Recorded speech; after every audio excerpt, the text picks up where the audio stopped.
শুভ দুপুর বন্ধুরা। তো আজকে জন্মাষ্টমী উপলক্ষে আমি গোপালের জন্য ভোগ রান্না করেছিলাম।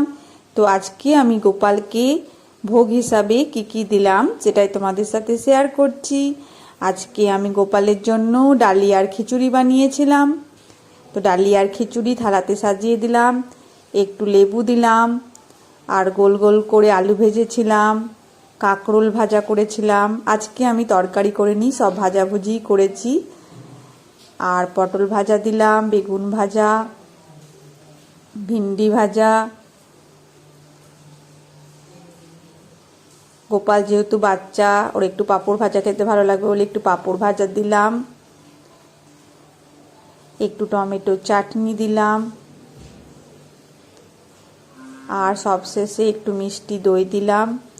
এরপর আমি সব ভোগের মধ্যে তুলসী পাতা দিয়ে দেব। তুলসী পাতা দেওয়ার পর আমি গোপালের থালা নিয়ে ঠাকুর ঘরে চলে যাব। আমি ঠাকুর ঘরে চলে এসেছি গোপালের থালা নিয়ে।